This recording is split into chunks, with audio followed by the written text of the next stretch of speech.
Elle est concernée, vous voyez, tous ces petits points noirs. Et voilà, il s'agit là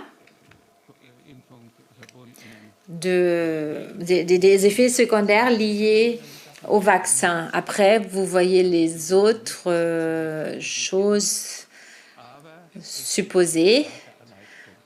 Ce n'est pas encore avéré, mais il y a des indices. Phénomène auto-immunitaire, auto-attaque, réduction de la capacité immunitaire,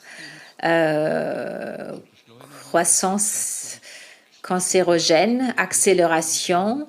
De cette croissance, je ne peux rien en dire.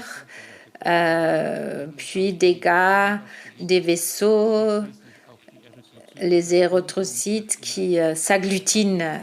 On parle de cette agglutination jusqu'aux microtrombes. De vrais microtrombes, on n'en a pas vu observer, mais on a observé un phénomène que moi, pour ma part, je n'ai jamais rencontré. Et j'ai déjà parlé de Hashimoto, Sjögren, j'ai déjà parlé des maladies rares, que ça soit repérable dans un groupe de 10 patients. Tout ça à la fois, c'est extrême.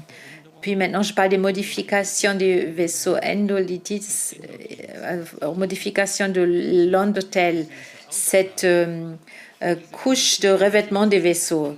Ces endothèles sont tellement aplatis, petits, qu'on ne les voit même pas. C'est vraiment tout juste un trait.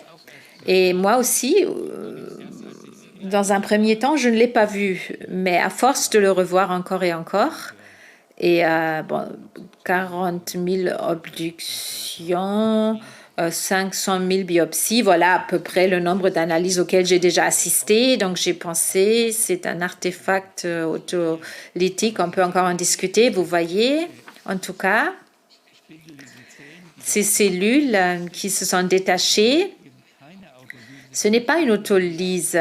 Il y a des érythrocytes qui se trouvent entre les différents éléments et ça peut pas être arrivé après coup et on l'observe encore et encore, mélange, détachement des cellules endothèles, mélange avec les érythrocytes, cette cellule longitudinale.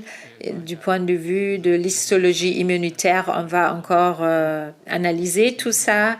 Je vous montre pour le moment en vrac les résultats. On doit encore formuler notre avis.